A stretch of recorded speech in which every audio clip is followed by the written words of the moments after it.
Welcome to ఆర్దే TV. ఈరోజు మన special guest BRS రాష్ట్ర నాయకులు జగన్మోహన్ మనతో ఉన్నారు. ఆయన అడిగి తెలుసుకునే ప్రయత్నం చేద్దాం. అంటే రాష్ట్రంలో జరుగుతున్న అనేక పరిణామాల పట్ల, అంటే సీఎం రేవంత్ రెడ్డి వ్యాఖ్యల పట్ల కావచ్చు, లేకుంటే రైతులకు జరుగుతున్న పరిణామాలను, అంటే ప్రతి అంశాన్ని క్లుప్తంగా చర్చించే ప్రయత్నం చేద్దాం. సార్ నమస్తే. నమస్తే. బాగున్నారా? బాగున్నాను. ముందుగా ఈ రాష్ట్ర ముఖ్యమంత్రి భాషను, ఆయన వైఖరిని ఏ విధంగా చూడాలి? ఆయన భాష నచ్చే వాళ్ళు ఉన్నారని నాకు ఇప్పటివరకు తెలియదు. అసలు ఆయన ముఖ్యమంత్రి స్థాయిలో మాట్లాడుతున్నాడా అని మేమందరం కూడా పరిచయం అవుతాం.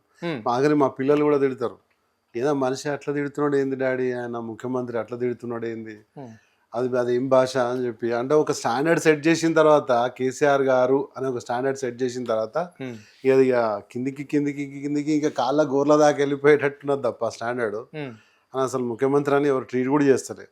ఏ కార్యక్రమం తీసుకున్నా కేటీఆర్ గారిని స్పెషల్ ఇన్విటేషన్ ఇచ్చుకుంటూ, కేటీఆర్ గారిని పిలుచుకుంటా సన్మానాలు చేయించుకోవడం, ప్రోగ్రామ్ చేయడం చేస్తున్నారంటే ఇక ఆయన స్థాయి ఏందో అర్థం చేసుకోవాలి. రైట్. మీరు అన్నట్లనే ఆయన గవర్నమెంట్ ప్రోగ్రాంలకు పోయినా, ప్రైవేట్ ప్రోగ్రాంలకు పోయినా కేవలం మీ బీఆర్ఎస్ నాయకులను, కేటీఆర్ను, కేసీఆర్ను, హరీష్ రావును టార్గెట్ చేస్తూ మాట్లాడుతూ మీలాంటి యువ నాయకులను కూడా అప్పుడప్పుడు టచ్ చేస్తుంటాడు ఆ జిల్లాలకు వచ్చి.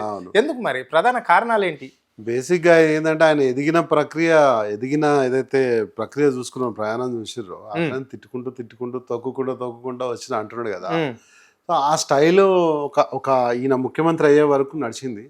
ఇక తర్వాత అర్థమవుతున్నది ఇప్పుడు ప్రజలకి ఆ ఎక్కుడు తొక్కుడు అంతా దాంతో ఇలా ఒరిగేది ఏం లేదని చెప్పి తెలిసిపోయింది ప్రజలకు. కాబట్టి అప్పటి నుంచి మళ్ళీ బ్యాక్ టు మళ్ళీ కేసీఆర్ గారి స్టాండర్డ్కి వెళ్తున్నది. ప్రజలకు మళ్ళీ బీఆర్ఎస్ పార్టీకి సంబంధించిన నాయకులు నచ్చుతున్నారు. బీజేపీ వాళ్ళని కూడా చూసుకున్నాం మనం. బండి సంజయ్ ఆయన మాట్లాడే తీరు, ఇప్పుడు ఇట్లా మాట్లాడే వాళ్ళు ముఖ్యమంత్రి అయితే అంటే ఇక ప్రశ్నించేవాడు ఎవడు కూడా మిగలకుండా చేయొచ్చు అనే ఉద్దేశంతో, లేకపోతే మనం తిడితే భయపడతారు అందరూ, ఎవడు కూడా ప్రశ్నించరు, భయపడాలా. ఈ ఊర్లలో పాత పటేళ్ళు తీసుకునే స్టైల్లో పోతున్నాడు ఈయన. పాత పటేళ్ళు వాళ్ళ మీద పోరాటం చేయడానికి అన్నలు పుట్టినరు. తర్వాత వాళ్ళు ఇట్లాంటి పటేళ్ళు అందరూ కూడా వెళ్ళిపోయారు ఎక్కడికో, ఊర్లో వదిలేసి హైదరాబాద్ సెటిల్ అయ్యారు. కాబట్టి వాళ్ళు పాపం కొట్లాడి చల్లారినరు, లేకుండా పోయినరు. మళ్ళీ ఏమైందంటే వీళ్ళకి ఆ ధీమా వచ్చేసింది, అరే ఎవరు లేరు కదా, అడిగేటోడు లేడు, అన్నలు లేరు, ఇంకెవరు లేరు. అన్నలు లేకపోతే మీలాంటి ప్రజా తమ్ముళ్ళు బయలుదేరి ప్రశ్నిస్తారు. ప్రశ్నించలేకపోతారు. మీ బెల్ట్లు కూడా కొంతమంది అలాగనే మాట్లాడేటోళ్ళు ఉన్నారు. అంటే నిజామాబాద్ ఏరియాలో మనం చూస్తే నిజామాబాద్ ఎంపీ కూడా అట్లనే మాట్లాడుతుంటాడు కదా, అరవింద్ కూడా అట్లనే మాట్లాడుతుంటాడు. కొంతమంది బీజేపీ నాయకులు కూడా ఇలాంటి భాషను నేర్చుకున్నారు. ఇక కాంగ్రెస్ కి అయితే పుట్టిన ఇల్లే. మరి దీన్ని ఎట్లా చూస్తారు? మేము నేర్చుకుందాం అన్నా కూడా మా తల్లిదండ్రులు ఇచ్చిన సంస్కారం అడ్డం వస్తుంది. అది వాళ్ళు అట్లాంటి భాష అంటే ఎప్పుడు నేను యాక్చువల్గా ఏంటంటే బాజిరెడ్డి గోవర్ధన్ గారు మా ఫాదర్. అవును, రైట్. ఆయనతో కలిసి పనిచేస్తుంటా. ఆయన తిరుగుతున్నప్పుడు ఇప్పుడు నేను వెళ్ళి రిపోర్ట్ చేసేది మా నాయనకే. నేను ఏమన్నా మాట్లాడి చేసి మళ్ళీ ఆయన కళ్ళలో కళ్ళు పెట్టి చూడాలని అంటే, ఇప్పుడు రేవంత్ రెడ్డి వాళ్ళ నాన్నకు అది మంచి అనిపించింది కాబట్టి నడిచిపోయింది. ఇప్పుడు 60 ఏళ్ళు అయినా కూడా అదే భాషలో ఉన్నాడు. కానీ మా ఫాదర్కి అట్లా నచ్చలేదు.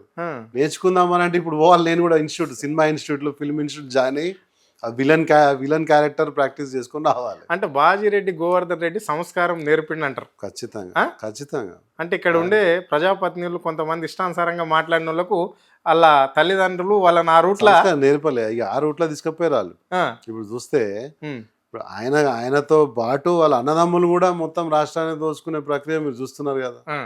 ఒక్కొక్కళ్ళు ఒక్కొక్క ఏరియాలో ఉండి, ఆ ఏరియా వ్యక్తి అటు కామారెడ్డి సైడ్, ఈ ఏరియా వ్యక్తి మహబూబ్నగర్ సైడ్, ఈ ఏరియా వ్యక్తి నల్గొండ ఖమ్మం, ఈ ఏరియా వ్యక్తి ఇటు అని చెప్పి ఆ స్థావరాలు ఏర్పరచుకొని మరీ దోపిడీ చేస్తా ఉన్నారు. అంటే గతంలో రేవంత్ రెడ్డి చాలా సార్లు మాట్లాడండి, మీ గవర్నమెంట్ పైన మీరు అధికారంలో ఉన్నప్పుడు బీఆర్ఎస్ ఇక్కడ చేసేది కేవలం రాజకీయాలు కాదు, కుటుంబ రాజకీయాలని మాట్లాడండి. మరి ఆయన ఎట్లా చేస్తాడండి కుటుంబ రాజకీయాలు? ఏ విధంగా చేస్తున్నారు? ప్రజలు అడగాలి. ఇప్పుడు ఆయన ఏమంటారు, మా అన్నదమ్ములు నాకు సపోర్ట్ వస్తున్నారు, వాళ్ళకేం పదవులు లేవు, నా పరిపాలనకు వాళ్ళు సపోర్ట్గా వస్తున్నారు, నాకు మోరల్ సపోర్ట్ ఇస్తున్నారు అని చెప్తున్నాడు. ఇప్పుడు మా వాళ్ళని తిట్టినప్పుడు మా వాళ్ళని కుటుంబ రాజకీయాలు చేస్తున్నారంటే వీళ్ళని ప్రజాక్షేత్రంలో యునానిమస్ ఎమ్మెల్యేలో యునానిమస్ ఇది కాలేదు కదా. ప్రజల ఓట్లు తీసుకొని ప్రజల చేత ఎన్నుకోబడ్డారు. అదే మాట పదే చెప్పాను. ఇప్పుడు మొత్తం దేశంలో ఇప్పుడు జరుగుతున్న ప్రస్తావన అదే ఉండే కాబట్టి అది ఈయన అడ్వాంటేజ్ తీసుకొని దాన్ని ఒక తప్పు కింద తీసుకెళ్లే ప్రయత్నం చేసి ఇప్పుడు అతనున్న కాంగ్రెస్ పార్టీలో ఉమ్, ఎంతమంది లేరండి కుటుంబ రాజకీయాలు చేసే వాళ్ళు లేరా ఎవరు? చెప్పండి. ఎంతమంది లేరు? ఆ. కోమటిరెడ్డి బ్రదర్స్ లేరా? అవును, వాళ్ళు కూడా కొండ సురేఖ వాళ్ళు ప్రజాప్రతినిధులే. లేరా? వాళ్ళు కూడా ప్రజాప్రతినిధులే మీరు చెప్పే పేరు. అదే అంటున్నా నేను. ఇప్పుడు అక్కడ ఎట్లున్నారో ఇక్కడ కూడా అంతే ఉన్నారని చెప్తున్నా నేను. అక్కడ ఎట్లనైతే ప్రజల చేత ఎన్నుకోబడి ఎమ్మెల్యేలుగా ఉన్నారో, మంత్రులుగా ఉన్నారో, ఇక్కడ మా పార్టీలో కూడా ప్రజల చేత ఎన్నుకోబడే ప్రజాప్రతినిధులుగా ఉన్నారు. కుటుంబ ఏదో మా ఫాదర్ ఉన్నాడు కాబట్టి మా ఫాదర్ వెనుక నేను ఆయన వ్యవహారాలన్నీ నేనే చక్క పెడతా, నేనే సంతకాలు చేపిస్తా, నేనే ఫోర్జరీలు చేస్తా, నేనే వసూలు చేస్తా, ఇళ్ళనాలను బెదిరిస్తా, బిల్డర్లను బెదిరిస్తా, రియల్ ఎస్టేట్ వ్యాపారులను బెదిరిస్తా, మొత్తం డ్యామేజ్ చేస్తా, హైడ్రా అని చెప్పి బెదిరిస్తా, 300 కోట్లు 400 కోట్లు వసూలు చేస్తా అని అట్లా లేకుండే కదా. అంటే ఇప్పుడు అట్లా జరుగుతుందంటవా? జరుగుతుంది. రేవంత్ బ్రదర్స్ అట్లా చేస్తున్నారా? మనం రోజు చూస్తూనే ఉన్నాము. ఫేస్బుక్ లో బండ బూతులు తిడుతున్నారు, ఎక్కడెక్కడ పోతున్నా అక్కడ తిట్టుకుంటూనే పోతున్నాడు. ఈయన మైక్ పట్టుకొని తిడుతున్నా సభలో చూసిరా మీరు? సగం కూడా లేరు. అట్లా నడుచుకుంటూ వెళ్ళిపోతున్నారు అందరు. ఈ సోదేంద్ర బాబు ఇస్తే మన ఇచ్చి పంపేలా కానీ ఏమి ఇయ్యాడు. ఈ తిడితే ఎవరు తిడుతున్నాడు అసలు మాకు సంబంధం లేదు. గెలిపించడం అయిపోయింది. ఆయన ఓడిపోయి ఆయన పాపం సైలెంట్ గా ఆయన పని ఆయన చేసుకుంటున్నప్పుడు ప్రతిరోజు వచ్చి తిట్టడం, ప్రతిరోజు దవ్వుకుంటూ ఏదో ప్రజలకు ఇంకొక శత్రువుని ఎట్లా క్రియేట్ చేయాలనే పనిలోనే ఉన్నాడు తప్ప మాకు ఇచ్చిన 420 హామీలు ఇచ్చే గతి లేదని చెప్పి ప్రజలు తిట్టుకుంటున్నారు. రైట్, మీరు అన్నట్లుగానే మొన్న నల్గొండ సభల గిడ బీఆర్ఎస్ పార్టీని మొత్తం గిడ అడిగి పారేసిండు. అంటే బీఆర్ఎస్ పార్టీ నామరూపాలు లేకుండా చేస్తాం. ఇక్కడ చరిత్ర బీఆర్ఎస్ గతాన్ని చెప్పుకోవాలి కానీ కేసీఆర్ గురించి గతమే చెప్పుకోవాలి కానీ ఫ్యూచర్ ఎలాంటిది ఉండదు. ప్రజాపాలన చూసి కొంతమంది ఓర్వలేకనే ఇప్పుడు బావబామర్దులు రాష్ట్రం పైన జిల్లాల పైన పడి తిరుగుతున్నారు. కొంతమంది బీఆర్ఎస్కి సంబంధించి మీలాంటి అంటే జగన్మోహన్ లాంటి నాయకులు ఎవరైతే కేటీఆర్ కేసీఆర్తో ఉన్నారో ఆ ప్రభుత్వంలో బెనిఫిట్ పొందిన వాళ్ళు ఉన్నారో వాళ్ళు కొంతమంది వాళ్ళకు పడిగాపులు కాస్తూ వాళ్ళు ఎంట తిరుగుతున్నారు తప్ప కడుపు మంటతోటి. కానీ ఇక్కడ ప్రజలకు చేసింది ఏం లేదు. ప్రజలంతా ప్రజాపాలన కోరుకుంటారు. ఆయన తిరిగినప్పుడు ఆయన కూడా మా ప్రభుత్వం మీద పడి ఏడుచుకుంటూ తిరిగినప్పుడు, ఆయన అంబోతులా పడి తిరిగి ఏడిచినప్పుడు, తిట్టినప్పుడు వాళ్ళు సరే వాళ్ళు ఏదో నీ మీద నెపం వేసుకుంటూ నీ మీద అబాండాలు వేసుకుంటూ తిరుగుతున్నారు అనుకుందాము. వాళ్ళు అడిగే ప్రశ్నలకు సమాధానం ఉందా నీకు? కాళేశ్వరం గురించి కానీ, రైతులకు జరుగుతున్న అన్యాయాల గురించి కానీ, మహిళలకు జరుగుతున్న అన్యాయాల గురించి కానీ, వాళ్ళ కుటుంబాలను పెట్టే చిచ్చుల గురించి కానీ వాళ్ళు ప్రశ్నిస్తే దాని సమాధానం ఏది? మీ మంత్రులు సవాల్ ఇసిరినవు. అవును, ఏమని నీ మంత్రి సవాల్ ఇసిరిండు మొన్న ఇసిరి ఏమన్నా నేనే వస్తా తెలంగాణ భవన్కి అంటే నీ బలుపు సరే మీకు అంత బలుపు ఉంది రండి వస్తారా అంటే ఇక్కడ రెడీ కూర్చున్నారు, చేరేసిర్రు, ఆయన పేరు పెట్టారు, అంతా చేస్తారు. బల్బ్ ఎట్లని అంటాము? ఒక బల్బ్ అంటే ఆయన ఒక మినిస్టర్. అవునండి, చెప్తాను మీ సవాల్ను మీరు చేసిన దాన్ని ఆయన స్వీకరించి నీకు ఎన్ని ఫోరమ్స్ లేవు. ఇప్పుడు నువ్వు డిస్కస్ చేయడానికి చాలా ఫోరమ్స్ ఉన్నాయి. మీ ప్రెస్ ఉంది, బొచ్చడు రాష్ట్ర ఇప్పుడు శాటిలైట్ ఛానల్ బొచ్చడు ఉన్నాయి. నువ్వు అక్కడికి రమ్మని ఛాలెంజ్ చేయాలి. నువ్వు మా ఇంటికి వస్తానంటే రా, వస్తే ఛాయ్ తాగిపిస్తా కూర్చొని మాట్లాడదామని అంటే వచ్చిండా అతను? రాలేదు. వచ్చిండా పోయి అక్కడ ఎక్కడనో ఇంట్లో దాకుండా నాకు ఇంపార్టెంట్ పని ఉన్నది ముఖ్యమంత్రి గారు రమ్మన్నారు అని చెప్పేసి బుకాయించేసినావు, అబద్ధం చెప్పేసినావు, అది దాన్ని పోస్ట్పోన్ చేసినావు. తర్వాత ఏమైంది? ఇజ్జత్ పోతున్నది అని చెప్పి డ్యామేజ్ కంట్రోల్ చేయడానికి అమరవీరుల పార్క్ దగ్గరకు ఈడికి రా దమ్ముంటే అంటే నువ్వు నీకు ఈడికి వచ్చే దమ్మే లేదు, ఇక్కడికి వచ్చే దమ్ము నీకు లేదు. మేము అక్కడికి కూడా వస్తామని అంటే హరీష్ అన్న బయలుదేరితే పాపం ఆయన అరెస్ట్ చేస్తే ఆయన వెనకాల ఎన్ని కార్లు వచ్చినాయి చూసిరు కదా, 100 కార్లు. మా నాయకుల వెంట 100 కార్లు. సరే మాలాంటి నాయకులే ఉన్నారు అనుకుందాం. అంటే మేము మా నాయకులకు వత్తాసు వలికితే మా నాయకుల మోచేతి నీళ్లు తాగితే మాకు ఓట్లు వేస్తారా జనాలు? అంటే మేము ప్రజల ఇంట్రెస్ట్ మీద పనిచేస్తున్నాం కదా. రేపు ఎమ్మెల్యేనో జడ్పీటీసీయో ఎంపీపీయో ఏదో చేస్తారు ప్రజలు మాకు, అంతేనా కదా? బీఆర్ఎస్ నాయకులతో డబ్బులు బాగున్నాయి కాబట్టి ఇలాంటి పనులు చేస్తారు. వాళ్ళు రేపు నిలబడతారు, వాళ్ళకి డబ్బులు ఎడికెళ్ళి వస్తాయా డబ్బులు? వీళ్ళు ఇస్తారా డబ్బులు? అంటే ఇక క్రెడిబిలిటీ అవసరం. మీరు అన్నట్లా అరే ఇప్పుడు ఈయన ఒక మాట చెప్తున్నా, చెప్పండి. ఈయన ఇండిపెండెంట్ జడ్పీటీసీ గెలిచిండు కదా, ఇండిపెండెంట్ ఎమ్మెల్సీ గెలిచిండు కదా, మళ్ళీ వచ్చి ఏదో ఒక పార్టీ పంచాలు చేరితేనే కదా ఈ అవకాశం వచ్చింది, అవునా కదా? ఇప్పుడు మాకు కూడా ఒక పార్టీ కావాలి, ఒక సిద్ధాంతం కావాలి, ఆ సిద్ధాంతం నచ్చింది, ఒక నాయకుడు నచ్చిండు, ఆయన ఎమ్మడ తిరుగుతున్నాం. మేము తప్పేముంది? మోటివేట్ అవుతున్నాం, మేము ఇన్స్పైర్ అవుతున్నాం. ప్రజలకి ఏమైనా చేయాలంటే వాళ్ళ పేరు చెప్తే మమ్మల్ని ఇళ్లకి రానిస్తున్నారు. కేటీఆర్ నాయకత్వంలో పనిచేస్తున్నాము, కేసీఆర్ గారి నాయకత్వంలో మేము పనిచేస్తున్నాం అంటే ఇళ్లకి పిలిచి కూర్చోబెట్టి ఇంత ఛాయో నీళ్ళో ఇస్తున్నారు మాకు.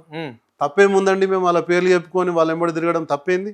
వాళ్ళు ఎక్కడ పోతే అక్కడికి ఇంకా వందల సంఖ్యలో మేము పోతాం, మేము ప్రజల్ని కూడా తీసుకుపోతాం, ఎడ్యుకేట్ చేయాలి మేము. ఇప్పుడు మా ఊర్లో ఏదో జరుగుతుంది, ఆ ఊర్లో ఇంకేదో జరుగుతుంది, అక్కడ జరిగేది మేము చూపించాలి కదా వీళ్ళకి. ఇంకేదో దానికి వస్తున్నా అంటే ఇక్కడ ప్రజలు ఎలాంటి కష్టాలు లేకున్నా కష్టాలు ఉన్నాయని సృష్టించడమే బీఆర్ఎస్ పార్టీ పట్టుకున్న సరే అండి. ఎజెండా. మేము తిరిగాము. ఈరోజు సర్పంచ్లు, కాంట్రాక్టర్లు, మళ్ళీ ఎంప్లాయీస్ వీళ్ళందరూ ఎందుకు మీకు వ్యతిరేకంగా సభలు పెట్టుకుంటూ ముఖ్యమంత్రి నిరసన చేస్తున్నారు? దీని అంటే మొత్తం బీఆర్ఎస్ పార్టీ ఉండి నడిపిస్తుంది అని అన్నాడు కదా. ఇక అంటే అంతటా మా పార్టీ ఉందని ఆయన నోటి ద్వారా ఒప్పుకుంటున్నాడు. అంతటా మా పార్టీ ఉంది, మా పార్టీ నాయకులు చెప్తే ఇన్ని వ్యవస్థలు నమ్ముతున్నాయి, ఇన్ని వ్యవస్థలు తిరుగుబాటు చేస్తున్నాయి అని అంటే నువ్వు చేసేది ప్రజాపాలన అని నువ్వు ఎట్లా చెప్తావు? నువ్వు ప్రజలు తిరుగుబాటు చేస్తే దాని వెనుక బీఆర్ఎస్ పార్టీ ఉందని అంటే కళ్ళకు కనిపిస్తుంది కదా, ప్రజాపాలన కనిపిస్తుంది కదా. ఎట్లా కనిపిస్తుంది? చూసారు కదా మీరు, చూసారు కదా. అంటే ఏం కనిపిస్తుంది? ఇప్పుడు ప్రతి శనివారం అరెస్ట్ చేస్తున్నారు. ఇప్పుడు వీళ్ళకి దమ్ముంటే ఒక చిన్న ఎగ్జాంపుల్ చెప్తా. చెప్పండి. మొన్న కవిత, మన కేటీఆర్ గారు ఇది ఈ అంత ఎపిసోడ్ ఏదైతే జరిగిందో హరీష్ రావు గారిని అరెస్ట్ చేసిండు. ఓకే, అందరు అడ్డుపడ్డారు. ఆయన జైలు పోతే కూడా బ్యారికేడ్లు దోసుకుంటూ ప్రజల లోపల ప్రయత్నం చేసిండ్రు. అక్కడ ఎక్కడన్నా గట్టిగా లాగిన పనన్నా చేసిరా పోలీసులు? గట్టిగా లాగినరా? నువ్వు పెట్టిన నీ కోవర్ట్ ఎవరైతే ఉన్నారో పలానా, నేను పేరు తీయను, నిజామాబాద్ వాళ్ళకి తెలిసిపోతుంది, తెలంగాణ మొత్తం తెలుస్తుంది. ఎట్లా గుంజుకపోతున్నారు? మట్టిలో బొర్లిచ్చి తీసుకుపోతున్నారు. ఓకే, ఆ ఇష్యూ ఏంది? ఆ ఇష్యూ కూడా తెలియదు. ఏంటంటే నువ్వు ఇది చేస్తే నేను ఇంకొకళ్ళని పెట్టి నీ కుటుంబానికి సంబంధించిన వ్యక్తులను పెట్టి ఇంకో డైవర్షన్ డ్రామా చేస్తా, లేడీ కాబట్టి గుంజుకోపోతే సింపతి అటు టర్న్ అవుతుంది. మరి అదే గుంజుకోపోవడం ఇక్కడ ఎందుకు చేస్తలేవు నువ్వు? ఇటు సింపతి రావాలని. సింపతి రావద్దు, ప్రజలకి వీళ్ళు పడే కష్టం గట్టిదని తెలియవద్దు అని ఇంకో డైవర్షన్ డ్రామా చేస్తున్నావు. ఇది తప్ప నువ్వు ఏం చేస్తున్నావు? ప్రజాపాలన ఏం జరుగుతుంది, ప్రజాపాలన అని టెంట్ వేసి నువ్వు అప్లికేషన్లు తీసుకుంటే ఆ ఫ్లైఓవర్ల మీద, తర్వాత అక్కడ నిజామాబాద్ ఆ ఏరియాలో తీసుకుంటే రోడ్ల మీద ఇట్లా బరువు ఎక్కువైపోయి పారేసిండ్రు. ఆటోలో పెట్టి పంపిస్తే ఆటోలో గాలికి ఎగిరిపోతా ఉన్నాయి, ప్రజాపాలన వినతి పత్రాలన్నీ ఎగిరిపోతున్నాయి. మహాలక్ష్మి అని మళ్ళా టెంట్ వేసి మళ్ళా లైన్ కట్టించినావు, యూరియాకి లైన్ కట్టించినావు. లైన్ కడితే ఇజ్జత్ తీస్తున్నారు బీఆర్ఎస్ పార్టీలు అని చెప్పేసి నువ్వేం చేస్తున్నావు? యాప్ తీసుకొచ్చినావు, ఆ యాప్ కూడా నీ ఇజ్జత్ తీస్తున్నది. మరి ఏది నీకు అనుకూలంగా జరుగుతున్నది, ఏది అనుకూలంగా జరుగుతుందని చెప్పి ప్రజాపాలన అంటున్నావు? పోలీసు వ్యవస్థ మొత్తాన్ని గుప్పిట్లో పెట్టుకొని నువ్వు మొత్తం గేమ్ ఆడుతున్నావు. ఈరోజు ఒక పోలీస్ లేకుండా బయటకు వెళ్తావాను? ఒక పోలీస్ లేకుండా బయటకు వెళ్ళే పరిస్థితి ఉందా ఈరోజు? అప్పుడేమో నువ్వు గడిల పాలన అంటివి, కంచెలు కడితేవి, కంచెలు కట్టిర్రంటివి, ఇంకేదో అంటివి. ఈరోజు నువ్వు ఏ గడిలు ఉంటున్నావు? ఇక్కడ బహిరంగంగా ఉండే పంజాగుట్ట క్యాంప్ ఆఫీస్ నుంచి నువ్వు ఎక్కడ పోయినావు? సొంత ఇంట్లో ఉంటున్నాడు. సొంత ఇల్లు కాదు, ఇప్పుడు అటు మన బిఆర్ అంబేద్కర్ ఆ ఏరియాలో కొత్త క్యాంప్ ఆఫీస్ ఏదో కట్టుకున్నాడు. దానికి లేవా కంచెలు? దానికి పైన గ్రిల్ లేదా? ఇవన్నీ మాటలు, పిచ్చి మాటలు మాట్లాడకుండా పాలన సాగిస్తే బాగుంటుంది. నేను ఆయన అనేంత పెద్దోని కాదు, నేను చిన్న పిల్లగాడిని. మొన్న జెడ్పీటీసీ ఒక టర్మ్ అయిపోయింది. ఆయన అనేది మీరు అడిగారు కాబట్టి చెప్తున్నా, కానీ కిందనైతే ఇంకా ఘోరంగా ఉన్నది. కానీ చిన్న అని నువ్వు చెప్పుకుంటున్నావు, కానీ పెద్ద లీడర్ కొడుకువే కదా ఈ రాష్ట్రంలో. అయ్యో, నా ప్రయత్నాలు నేను ఒక పెద్ద లీడర్ కొడుకునైనా కూడా నా పని చిన్న చిన్న అడుగుల నుంచి స్టార్ట్ అయింది. మాట్లాడడానికి చిన్న పెద్ద తేడా ఉండదు. తప్పు చేసినప్పుడు ఎవరినైనా ప్రశ్నించే హక్కు నీకుంది, ఖచ్చితంగా ఉంది. నీకుంది, ఇంకోరికి సమాజంలో అందరికి. భారతదేశంలో ఎవరు తప్పు చేసినా ఒక పౌరుడిగా మనం ప్రశ్నించే హక్కు ఉంది. దాన్ని ఎట్లా మనం వేలగట్టుకోగలం? అది ఖచ్చితంగా. అంటే మీరు నన్ను మంచిగానే చేస్తున్నారు, కానీ మీరు పంపు కొట్టకుండా నేను ప్రశ్నిస్తా. ఖచ్చితంగా నా మార్క్ అనేది క్రియేట్ చేసుకోవడానికి ప్రయత్నం చేస్తా. ఇప్పుడు నేను జస్ట్ వ్యంగ్యం కన్నా ఇంకో విషయానికి వస్తే సార్, ఇక్కడ కాళేశ్వరం ప్రాజెక్టు అంతా కూలేశ్వరం అని చెప్పేసి కాంగ్రెస్ పార్టీ నాయకులు మొన్నటి వరకు ప్రచారం చేసింది అందరికి తెలిసిన విషయమే. సో కాళేశ్వరం వల్ల ఎలాంటి పంటలు పండలేవు ఈ రాష్ట్రంలో. ఏ రైతు కూడా అంత అభివృద్ధి చెందింది లేదు, కేవలం బీఆర్ఎస్ నాయకులు డబ్బా కొట్టుకోవడమే అని చెప్పేసి కూడా కాంగ్రెస్ నాయకులు అంటున్న మాటలు. ఇది వాస్తవమేనా? రైతులకు ఎలాంటి లాభచేరికంగా కాళేశ్వరం ప్రాజెక్టు జరగలేదు ఇక్కడ. చిన్న ఎగ్జాంపుల్ చెప్తాను. హైదరాబాద్ గతంలో కంటే 200 పెరిగిపోయింది. సో మనకు అప్పట్లో ఉస్మాన్ సాగర్ నుంచి వాటర్ వచ్చేవి, తర్వాత అదే గోదావరి జలాల నుంచి మన హైదరాబాద్కి వాటర్ సప్లై అక్కడి నుంచి వచ్చేది. దానికి సరిపోతలేదు కాబట్టి ఇక్కడ మనకు కొండపోచమ్మ ప్రాజెక్ట్ ఒకటి కట్టి అక్కడ నుంచి కూడా వాటర్ ఇవ్వచ్చు అనేది ఒకటి ప్లాన్ చేసుకున్నారు. ఈ ఈ ఈ ప్రాజెక్ట్ ఏదైతే ఉందో కాళేశ్వరం అనేది చాలా పెద్ద ప్రాజెక్టు, ఇది మల్టీపర్పస్ ప్రాజెక్ట్. ఇప్పుడు ఎక్కడి నుంచి ఎక్కడికి పోతాయి నీళ్ళు అనేది వీళ్ళకి తెలియదు. మొన్న కేటీఆర్ గారు ఎక్స్ప్లెయిన్ చేస్తున్నారు, మీకు తెలియదు, నేను కూర్చోబెట్టి ఎక్స్ప్లెయిన్ చేస్తా, ఒక 3 గంటలు టైం ఇస్తే కేసీఆర్ గారు మీకు పనికి వచ్చేటట్టు అది ఎట్లా పని చేస్తారని చెప్తారు. మీకు అర్థమైతే లేదు, మీకు జస్ట్ డబ్బులు సంపాదించే దాంట్లో పెట్టిన ఇంట్రెస్ట్ ఒక 2-3 గంటలు పెడితే ఇది ఎట్లా ఫంక్షన్ చేస్తుందని మీకు అర్థమవుతుంది అని చెప్పి పూసగుచ్చినట్టు చెప్పిండు మొన్న కేటీఆర్ గారు. నేనేమంటున్నా అంటే ఇప్పుడు నాకు దాహం అయింది, అవును, ఏం లేదు, ఇప్పుడు బోర్వెల్ మిషన్ ఉంది, ఇప్పుడు దవ్వుకొని తాగుతా అని అంటే కుదురుతుందా? కుదరదు. ఇప్పుడు నాకు దాహం అయింది కాబట్టి నేను బావి దవ్వుకుండా నీళ్ళు తాగుతుంటే కుదరదు. భవిష్యత్తు తరాల కోసం ఆలోచించేవాడు నాయకుడు అవుతాడు. ఇప్పటికిప్పుడు నేను ఏదొస్తే దానికి ఇప్పుడే చేస్తా, ఇప్పుడు వరద వస్తే ఇప్పుడు అడ్డం గోడ కట్టేందుకు ప్రయత్నం చేస్తా అని కాదు కదా. ఒక 2 తరాలు 3 తరాల తర్వాత ఫలానా నాయకుడు ఏం చేసిందని మాట్లాడుకుంటారు. ఆ మాట్లాడుకోవాలనే ఆశ ప్రతి నాయకుడికి ఉంటుంది. ఎవరైనా కీర్తి కోసం ఆశించే వాళ్ళే ఉంటారు. ఈరోజు కాళేశ్వరం నీకేమవుతుంది, రేపు రెండు కరువులు వచ్చినాయి అనుకో, మళ్ళీ ఇదే దిక్కవుతుంది. ఈ విషయం ఆ వ్యక్తికి తెలుసు. కానీ అయ్యేంత వరకు అయితే ఆపాలా ఈయన ముఖ్యమంత్రి కానియకుండా కేసీఆర్ గారిని. కాబట్టి ఏదో ఒక అబద్ధం చెప్పాలా, పబ్బం గడుపుకోవాలా, దాని వెనుక దానికి ప్రజాపాలన అని పేరు పెట్టుకోవాలి. ఇది జరుగుతూ ఉంది. రైట్. వర్షాకాలం దాదాపుగా 1 మంత్ గడిచిపోయింది. వర్షాలు లేవు. అంటే గతంలో మనం చూస్తుంటాం ఇక్కడ ఇంకో నాయకుడు ఇక్కడ ఉంటే ఇక్కడ వర్షాలు పడలేవు అన్నారు. శిష్యుడే కదా. అయితే సో ఇక్కడ మరి రైతుల పరిస్థితి ఏంటి తెలంగాణ రాష్ట్రంలో? నిజామాబాద్ లో మొత్తం వరి పంట చాలా దారుణంగా ఉంది పరిస్థితి, చాలా దారుణంగా ఉంది. నవ్వులాట కాదు. జనరల్ గా మీరు పక్క రాష్ట్ర నాయకుడి గురించి చెప్తున్నారు కాబట్టి నవ్వు వచ్చింది, కానీ జనరల్ గా అయితే ఇప్పుడు బయట పరిస్థితి బాగాలేదు. వాటర్ బోర్లు ఎత్తిపోతున్నాయి. ఈ ఎల్నినో ప్రభావం ఏందో దానికి తెలియదు. దాని గురించి ప్రభుత్వం ఏం ఏర్పాట్లు చేస్తుందో కూడా మనకు తెలియదు. కనీసం ఉన్న ఈ ప్రాజెక్టులను ఏదైనా వాడుకొని దాన్ని వాటర్ పోనీయకుండా చేస్తారంటే, ఈ రోజు కూడా ఇసుక దవ్వకాలు చేస్తూ ఉన్నారు కాళేశ్వరం. మన ఈడ చూసిరు కదా, కాళేశ్వరం ప్రాజెక్టులో ఎక్కడైతే బ్యారేజ్ కుంగిందని చెప్తున్నారో అక్కడ మొత్తం ఇసుక దవ్వుతున్నారు, ఇసుక దందా చేసుకుంటున్నారు. ఇప్పటికి కూడా దాంట్లోకి వాటర్ రానిస్తలేరు. ఏదో ఒకటి చేసి మరి ఖచ్చితంగా ఇప్పుడు ఈ కాలం తర్వాత కాలం కూడా వర్షం పడదని చెప్పి ఒక సూచన వస్తున్నది. దాని గురించి ప్రభుత్వం ఆలోచించాలి, ఈ రేవంత్ రెడ్డి ఆలోచించాలి. అక్కడ ఉన్న ఎమ్మెల్యే ఎవరైతే ఉన్నారో ఆ ఎమ్మెల్యేలకు లాభం జరిగేటట్టు ఆ ఇసుక వ్యాపారం చేయకుండా రైతుల బాధలు పట్టించుకోవాలని చెప్పి మేము సిన్సియర్గా కోరుకుంటున్నాం. మా రైతులు ఎంత ఇబ్బంది పడుతున్నారో మాకు తెలుసు. ఇప్పుడు డిచ్పల్లి మండల్లో ఇప్పటికి నాట్లు అయిపోవాలి, కప్పతల్లి ఆడిస్తున్నారు, గంగమ్మకు స్నానాలు చేస్తున్నారు, అయినా కూడా పాపం ఇబ్బంది అవుతున్నది. బోర్లు ఎత్తిపోతున్నాయి, నారు పోసుకున్నారు, నారు పెరిగిపోతున్నది. మొన్న టెండర్లకైతే నారు చచ్చిపోతుంది అనుకున్నారు. ఒక బై మిస్టేక్ 2 వానలు పడ్డాయి, గట్టి కూడా పడలేదు పాపం. మొన్న ఒక 2 days కింద ఒక వర్షం పడదు లైట్గా. దాంతో ఒక ఆశనైతే ఉన్నది, కానీ తర్వాత ఏమైతే తెలియదు. వాళ్ళకి ఏం చేస్తున్నారు మీరు? ఇటువంటి జిల్లాల్లో ఎక్కడైతే వాటర్ లేదో దానికి కరువు సంబంధించిన ప్రోగ్రామ్స్ ఏమైనా తీసుకుంటున్నారా? మీ గురువు గారు అప్పట్లో చేసినట్టు కరువు జిల్లాలుగా ప్రకటించి రైతులను ఆదుకుంటారా? ఇంకేం చేస్తారు అనేది ఏం మాట్లాడతలేరు. మంత్రులు చొరవ తీసుకొని మాట్లాడతారని నేను ఆశిస్తున్నా. ఇప్పటిదాకానైతే ఏం జరుగుతలేదు. ప్రస్తుతానికైతే పంపకాలు, భూముల అమ్మకాలు, వాళ్ళ జేబులు నింపుకోవడాలు తప్ప ఇంకా ఏం జరుగుతలేదని నా. అంటే ఆల్రెడీ రైతు భరోసా డబ్బులు అది ఎవరి స్కీమ్? అది ఇప్పుడు అది ఎవరి స్కీమ్? ఇప్పుడు రేవంత్ రెడ్డి అనే వ్యక్తి తీసుకొచ్చిన ఒక స్కీమ్ చెప్పండి, ఒక ఫ్రీ బస్ తప్ప ఏం చేసిండు ఆయన? ఇప్పుడు ఇచ్చే ప్రతి పైసా కూడా అప్పుడు ఎంత ఇచ్చిండు, ఇప్పుడు అంతే ఇస్తున్నాడు. ఇప్పుడు అప్పుడు 2000 ఇచ్చిన పెన్షన్ ఇప్పుడు 2000 వస్తుంది. రైతు బంధు కూడా ఎంత తగ్గించిండు? మొత్తం తగ్గించేసిండు. రైతు బంధు 4 ఎకరాలకు ఎంతో వేసిండు, మొన్న 4-5 ఎకరాల లోపే వేసిండు. అంతకుముందు ఎన్ని ఎగ్గొట్టిండు? ఇప్పటికీ నాకు తెలిసి 3 సంవత్సరాల్లో ఆయన లెక్క ప్రకారం 9 పంటలు. ఓకే, 9 పంటలు. పంటకి ఎంత ఇస్తాడు? 5000 ఇస్తాడు. అంటే ప్రతి సంవత్సరం 15,000 రావాలి ఎకరా. కేసీఆర్ ఇస్తుండే 5,000, ఈయన 6,000 అన్నాడు ప్రతి పంటకు. అది కాదు, అంటే ఆయన 10,000 ఇస్తాడు, 15,000 ఇస్తా.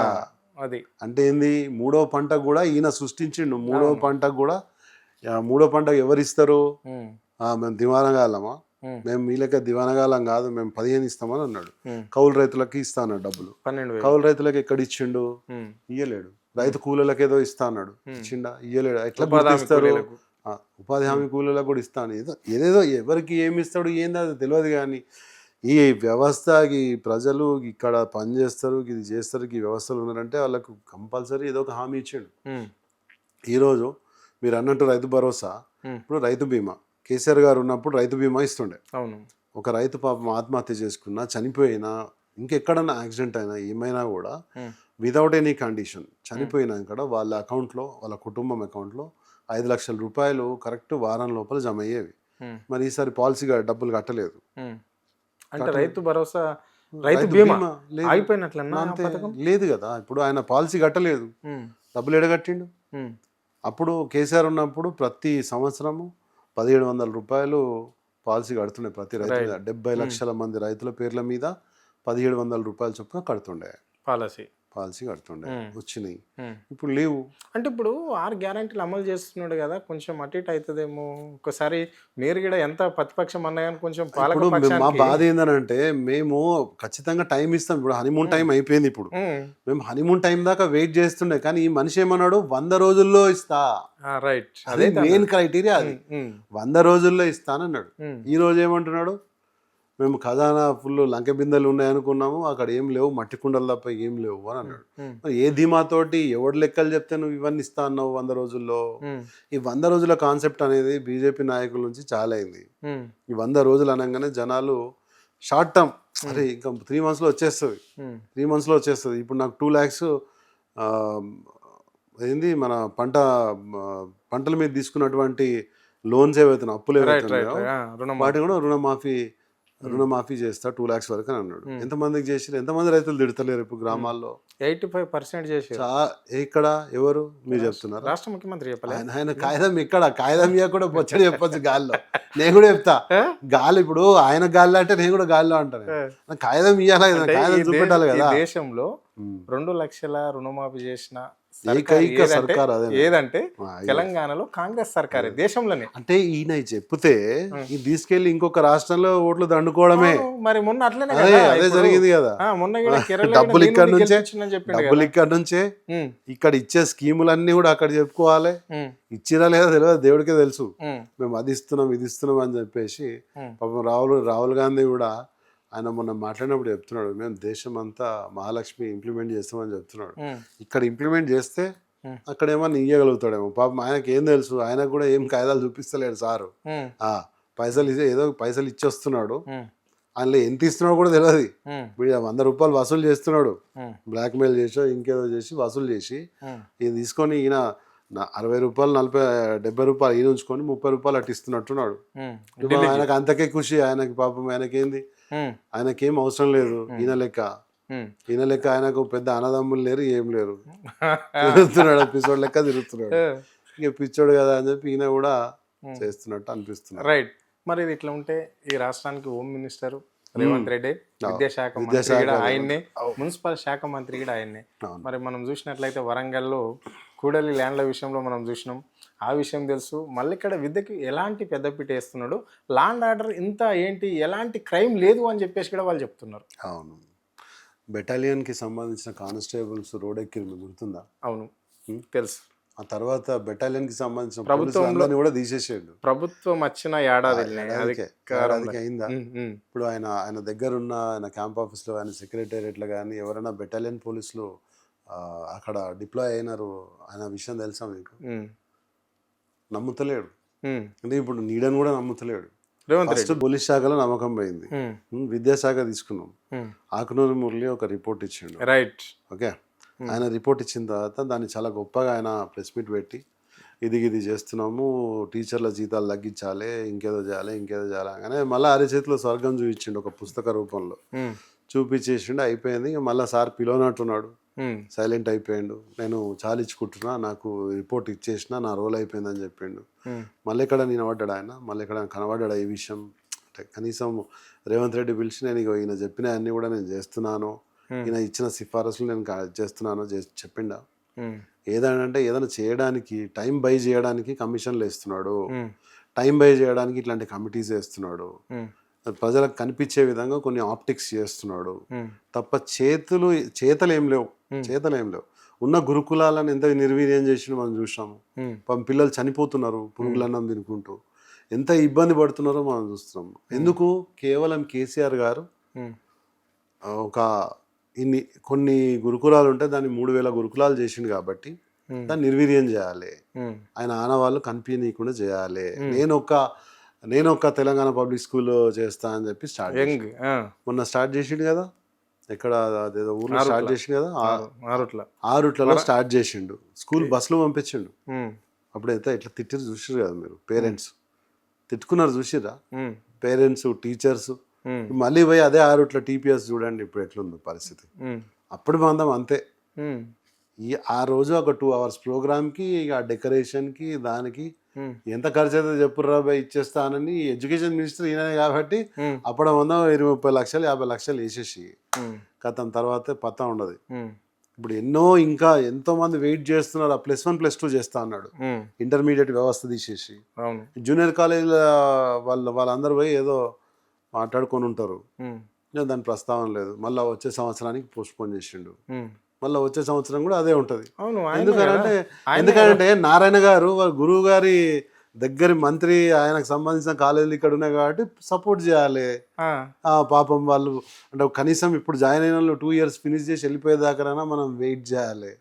శ్రీ చైతన్య నారాయణ గురించి అంతే కదా. అంటే ఇక్కడ రాబోయే ముఖ్యమంత్రి కూడా ఆయనే కదా, కాబోయే తరానికి కాబోయే రోజులలో చంద్రబాబు నాయుడు, రేవంత్ రెడ్డి 2034 వరకు కాబట్టి ఆయన పెండింగ్ చేసుకుంటూ పోవచ్చు, తప్పేముందని.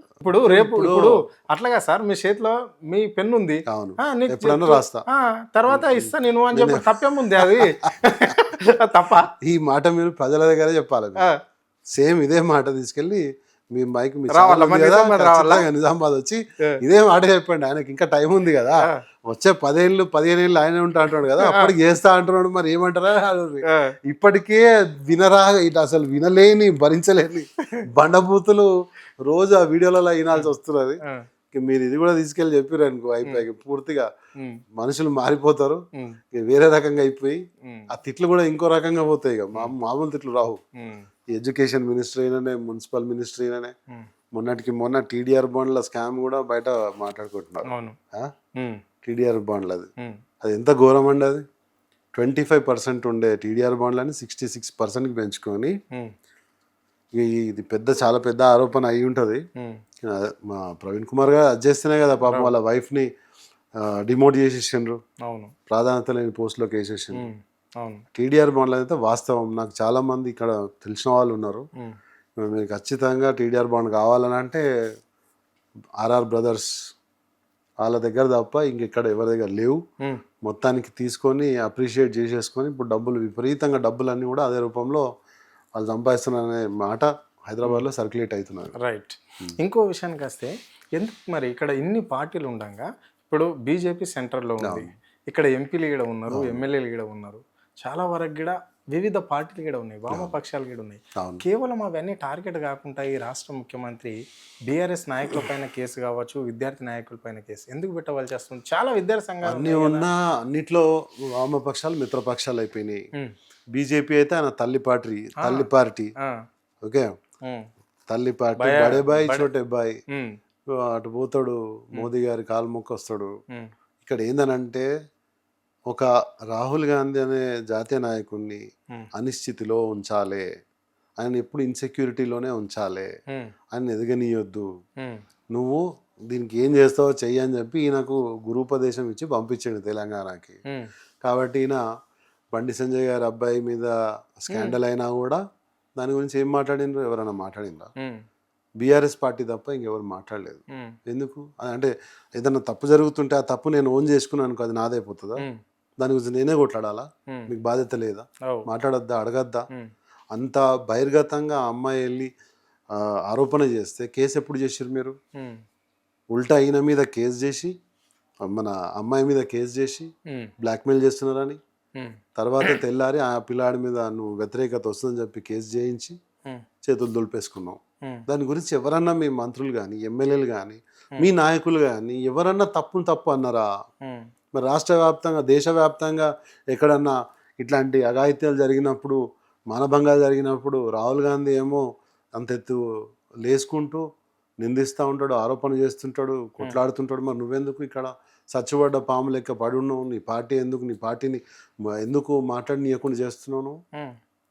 అరే అప్పుడు పిఎం ప్రోగ్రామ్ ఉండే కాబట్టి ఆ రోజులలో కాబట్టి కొంచెం పాపం పోని లేట్ అయింది అని చెప్పి చెప్పిండు కదా, డీజీపీ చెప్పిండు కదా, బద్నాం కావద్దు, డీజీపీ ఎంతటి వాడినైనా వదిలిపెట్టమని చెప్పేసి రాష్ట్ర ముఖ్యమంత్రి చెప్పిండు. అవన్నీ మస్తు అది చెప్తాడు ఇప్పటికి కూడా కథలు. సస్పెండ్ ఉన్నది. మస్తు కథలు ఎందుకంటే ఇక్కడ ఓ ఆయన చెప్పిన ఒక కథ కాదు అరుణ్ భాయ్, ఒక్క కథ కాదని చెప్పే 100 కథలు చెప్పిండు. 100 కాదు 1000 కథలు. ప్రతిరోజు ఒక కొత్త కథ చెప్తాడు ఆయన. ఆయన చెప్పే కథలను నమ్ముకుంటూ పోయినాం అనుకో ఇక ఊర్లలో వేరే అంటారు కానీ ఎందుకు ఆయన చెప్పే కథలు నమ్ముకుంటూ పోతే ఇంతే. ఆయనకు బేసిక్ ఏంటంటే కాంగ్రెస్ పార్టీని చంపాలి, దాన్ని ఎటు కాకుండా చేయాలి, ఎటు కాకుండా చేయాలి. మళ్ళీ బీజేపీకి మళ్ళీ నెక్స్ట్ ఎలక్షన్లో కూడా ఎంపీలు ఎమ్మెల్యేలు ఎట్లా పెరగాలనే ప్లాన్లో ఈయన ఉన్నాడు. ఓకే, ఈయనకి ఏందనంటే నేను ఇండిపెండెంట్ జెడ్పీటీసీ అయినా, నేను ఇండిపెండెంట్ ఎమ్మెల్సీ అయినా, నేను ఇండిపెండెంట్గా ఏదన్నా కాగలుగుతా. నాకు ఈడేంది వాడేంది, వాడి అవసరం నాకు లేదు, నా అవసరం వాడికి ఉంది కాబట్టి నా అవసరం రేపు మోదీకి కూడా రావచ్చు అనే ఆలోచన, అదే ఆలోచనలో ఉన్నాడు అంతే. అంటే ఈయన కాకపోతే ఆయన నన్ను దగ్గర తీస్తాడు, నన్ను ముఖ్యమంత్రిగా కొనసాగిస్తాడు. ఎన్ని రాష్ట్రాల్లో జరగలేదు, ప్రతి రాష్ట్రంలో కాంగ్రెస్ వాళ్ళని తీసుకునే కదా బీజేపీ వాళ్ళు ఎమ్మెల్యే చీఫ్ మినిస్టర్లు చేసింది. అస్సాంలో ఉన్న ఆయన పేరేంది, అస్సాం ఆయన, వెస్ట్ బెంగాల్ ఆయన, ఇప్పుడు ఎవరైనా కానీ కొంతమంది మీరు తీసుకోండి మహారాష్ట్రలో కానీ కాంగ్రెస్లోకి వెళ్ళి తీసుకొని బీజేపీలో ముఖ్యమంత్రి పదవి ఇస్తున్నారు, అందులో ఈ రాష్ట్రంలో అట్లా జరుగుతుంది అంటావా? ఖచ్చితంగా నిజామాబాద్ ఎంపీ ఊకోడు కదా అరవింద్, బగ్గుమంటది ఇట్లా వేస్తేనే ఆయన అట్లా. అసలు వాళ్ళిద్దరు దోస్తులు అంట కదా, చిన్నప్పుడు క్రికెట్ ఆడుకున్నారంట రేవంత్ రెడ్డి ఇంకా అరవింద్. పంచుకుంటారేమో పదవి, నువ్వు సగం నేను సగం అని చెప్పలేము. మరి నా దోస్తే నేను మస్తు మేము వెనకాల దోస్తులే అంటాడు, ఓవైసీ దోస్తే అంటాడు మా ఎంపీ, రేవంత్ రెడ్డి దోస్తే అంటాడు, అందరు దోస్తులే ఆయనకి. చివరిగా చెప్పండి మరి నిజామాబాద్ విషయానికి వస్తే ఎట్లుంది, నిజామాబాద్ ఓవరాల్ పరిస్థితి ఏంటి, అక్కడ ఉన్న ప్రజాప్రతినిధుల పరిస్థితి ఏంటి? మరి ఇప్పుడు అందులో మేజర్గా అరవిందునే ఇట్లా చూస్తుంటే కనిపిస్తుంటాడు ఎంపీ. అవును, ఆయన టైం నడుస్తున్నది ఇప్పుడు. అంతేనా? ఆయన టైం నడుస్తున్నది, నడుస్తున్నంతసేపు తప్పైనా ఒప్పైనా రాష్ట్రంలో ఎవరిని ఏమన్నా నడుస్తుందా? ఆయనకి ఏంటంటే పార్టీ లెక్కలేదు ఏం లేదు. ఎవరైనా ఇప్పుడు మీరు ఒకటి గమనించండి, గతంలో వీళ్ళ పార్టీకి సంబంధించిన అబ్జర్వర్, నిజామాబాద్ పార్టీ అబ్జర్వర్ అని చెప్పేసి ఒక ఆయన వచ్చిండు. వస్తే ఆయన కారు అద్దాలు వలిగినాయి రిటర్న్ పోయేటప్పుడు. ఎందుకు, ఎవరు చేయించారు? ఆ మనుషులు ఎవరు? అరవింద్ మనుషులే. ఆయన పార్టీ ఫీలింగ్ ఉంటే అట్లా చేస్తాడా? అంటే రైతులు అని చెప్తారు కదా. ఎవరు రైతులు? నిజామాబాద్ రైతులు, నిజామాబాద్ కు సంబంధించి పసుపు రైతులా? ఎవరు అది కొట్టింది? పసుపు రైతులా? అప్పట్లో జరిగిన వార్త అదే కదా. అది ఇప్పుడు ఒకటి చెప్తున్నా, నా మీద కూడా దాడి జరుగుతుంది తప్పు చేస్తే. ఎవరి మీద? అరవింద్ మీద అంటలే నేను, అంటే ఆయన చెప్పుకుంటున్న మాటలు కదా. నిజామాబాద్ కి ఒక అబ్జర్వర్ లాగా వచ్చిండు ఒక ఆయన, బీజేపీ నాయకుడు. వచ్చినప్పుడు పార్టీ మీటింగ్ పెట్టి అందరిని ఒక వేదిక మీద కూర్చోటి మాట్లాడితే, నాకు నచ్చని వ్యక్తుల్ని వేదిక మీద కూర్చోటి మాట్లాడిండి అని చెప్పి కోపంతో వెళ్ళేటప్పుడు మాధవ్ నగర్ అనే ఒక సాయిబాబా టెంపుల్ దగ్గరలో కారద్దాలు వలగొట్టి పంపించిండు. ఎవరు? అరవింద్ తెలియదా మీకు? అలాంటి రాజకీయాలు చెయ్యని చెప్తాడు కదా ఆయన. బీజేపీ అంటే వాళ్ళు పలగొట్టిందంతా వాళ్ళ మనుషులే, ఆయనతో ఇప్పటికీ ఆయనతో ఉన్న మనుషులే. ఇప్పుడు ఆయన పేరు చెప్పుకొని లేకపోతే ఆయన ఇచ్చిన టికెట్ మీదనే కార్పొరేటర్ కూడా ఆయన వ్యక్తులు, నిజామాబాద్ అదే మనుషులు. ఇవి ఎంతమందిని దొక్కేయలేదు ఆ మనిషి అరవింద్, ఎంతమంది బీజేపీ నాయకులను దొక్కేయలేదు. ఎప్పటి నుంచో జెండా మోస్తున్నటువంటి ఎండ లక్ష్మీనారాయణని కనబడలేకుండా చేసేసిండు, బసవ లక్ష్మీ నరసయ్య గారిని కనబడలేకుండా చేసిండు, ఎంతమందిని దొక్కేసిండు. ఆ లిస్ట్ చూడలేదు మీరు? ఆ బెదిరింపులు చూసారు ఎప్పుడన్నా? ఎవరన్నా అనే ముందే ఆయనే అనేసుకుంటాడు, అరే ఒక్కొక్కరు ఉత్తుగా పోయి అరెస్ట్ కావద్దు, అది ఎటో పోతుంది మళ్ళీ, అది ఎక్కడికో కరీంనగర్ పోతుంది అన్నమాట. అంటే నువ్వు అట్లా అరెస్ట్ అయినా నా మనుషులు అట్లా కానిస్తలే అని. లేదా అరెస్ట్ అయినా కూడా మేము అనుకోవద్దు, ప్రజలు అనుకోవద్దు, అరే వీళ్ళు డ్రామాలు చేస్తున్నారని ముందే తిట్టేస్తాడు అన్నాడు. అట్లా ముందే ఇదంతా ఏందనంటే వాళ్ళ ఫాదర్ డి శ్రీనివాస్ గారి వారసత్వం కాబట్టి ఇక కొంచెం ముందే అన్ని ట్రైనింగ్ ఎక్కడో తీసుకొని వచ్చిండు. ముందే తప్ప ఆయన మీద తీసేసుకుంటే అరే అన్న పాపం ముందే జాగ్రత్తగా అన్ని తప్పులు మీద తీసుకుంటున్నాడు అని చెప్పి క్షమించి వదిలిపెడతాడని అనుకుంటున్నాడు సానుభూతి కోసం. ఉమ్, కానీ ఆయన టైం నడుస్తుంది, మోదీ టైం నడిచినంత రోజు నడుస్తుంది. తర్వాత ఆయన నువ్వు ప్రశ్నించడానికి కూడా కనబడాడు, ఎందుకంటే ఆయనకు అన్ని దందాలు ఉన్నాయి, అన్ని బిజినెస్లు ఉన్నాయి. ఉమ్, ఇప్పుడు నువ్వు రేపు పొద్దున ఆయన ఓడిపోయాడు అనుకో, ఆయన ఎందుకు ఓడిపోయాడు అని చెప్పి చెప్పడానికి, కాంటెంప్లేట్ చేయడానికి, కనీసం మన విమర్శ వినడానికి కూడా మనిషి కనిపించాడు. ఉమ్, నాకు అవసరం లేదు, నాకు అవసరం లేదు, మీరు నాకేస్తలేరు ఓటు, మోదీకి వేస్తున్నారు, అవును మీరు అన్నాడు. తీటకేస్తున్నారు అనే మాట తీసుకొస్తాడు. ఉమ్, ఉమ్, మీరు నాకేస్తలే, మోదీకి వేస్తున్నారు, మీరు పువ్వుకేస్తున్నారు, ఉమ్. వేస్తే లేకపోతే లేదు, దేశం బాగుండాలంటే దేశం బాగుండాలంటే ఇయ్యు, లేకుంటే లేదు. లేకపోతే లేదు, ఉమ్, అంతే. ఓకే. అంత చాలా అంటే ఒక స్వామీజీ టైపు బిహేవియర్ స్టార్ట్ అయింది. ఉమ్, ఎవడైనా కూడా దేవుణ్ణి నేను అని అనుకుంటే కింద పడే రోజు కూడా ఖచ్చితంగా దగ్గరలో ఉంటుంది. ఆల్రెడీ మోడీ గారి కౌంట్ డౌన్ కూడా చూస్తున్నాం మనము. ఉమ్, అలా ర్యాలీలల్లో హనుమంతుడు వేషం వేసుకొని డాన్సులు చేయడము, అది ఏందండి అది? ఉమ్, అవును. భగవంతుణ్ణి దేవుణ్ణి కూడా అంత గ్రాంటెడ్గా తీసుకొని ఉమ్, అంత చిన్నగా పోర్ట్రే చేయడము. ఉమ్, అంటే మేము దేవుళ్ళం అయిపోయినాము, మేము ఏమంటారు దాన్ని, సర్వజ్ఞులం అయిపోయినాము, మేము బాబాలు, స్వామీజీల కంటే కూడా పెద్ద బాబాలము, ఉమ్, స్వామీజీల కంటే పెద్ద స్వామీజీలము, ఉమ్, ఖాళీ మేము జై శ్రీరామ్ అంటే ఓట్లు ఇట్లా రాలిపోతాయి ఉమ్, అంటే ఎవడైతే దీనిలోకి లెక్కలేదు. ఉమ్, ఆ దేవుడు వేషం వేసుకున్న వ్యక్తి కానీ, దేవుడి గుడి కానీ ఉమ్, దేన్ని కూడా ఇడిసపెడతలేరు, మొత్తం హుండీల కాడికి వెళ్ళి మాయమైపోతున్నాయి. ఇంకా అరవింద్ ఇప్పుడు ఏదైతే కాన్ఫిడెన్స్తో పోతున్నాడో ముందుకి, ఉమ్, మళ్ళీ పెద్దసారే పడగొడుతున్నాడు కిందికి. అంతే కదా. ఆ? ఉమ్, అలా మోదీ గారు కమిటీ వేసిన, ఆ కమిటీ ఆయన చెప్తున్నాడు కదా, Hmm. 10 కట్టలు లెక్క పెట్టి హుండీలో వేయాలంటే 12 లెక్క పెట్టి 10 అని రాసుకుంటున్నాడంట. Hmm. సో బ్యాంకోడు వీడు ఆ మిగిలిన 2 వంచుకుంటుండే అని చెప్తున్నారు. ఉమ్, ఇంత క్లియర్ గా చెప్తున్నారు. Hmm. ఒకడు వస్తున్నాడు, హిందువుల పైసలు హిందువులు తింటున్నా, నీకేం బాధ అయిందిరా అని చెప్పి. ఉమ్, అంటే అడిగేది ముస్లిం అనుకుంటున్నాడు వాడు, ఉమ్, కానీ అడిగేది అడిగేది హిందువులు అడుగుతున్నారు. హిందూ రిపోర్టర్స్, హిందూ ప్రజలు, హిందూ నాయకులు, వేరే పార్టీలో ఉండే నాయకులు అడుగుతున్నారు, ఉమ్, సమాధానం చెప్పలేరు. ఓకే. సో రాముడి పేరు మీద దండుకున్నది, రాముడు కూడా పాపం ఎంత ఇవ్వాలనో అంత ఇచ్చేస్తాడు, తర్వాత ఎక్కడ పెట్టాలనో అక్కడ పెడతాడని ఓకే. మేము నమ్ముతున్నాము. థ్యాంక్ యూ, మీ విలువైన సమయం మాకు కేటాయించినందుకు ధన్యవాదాలు. Thank you very much.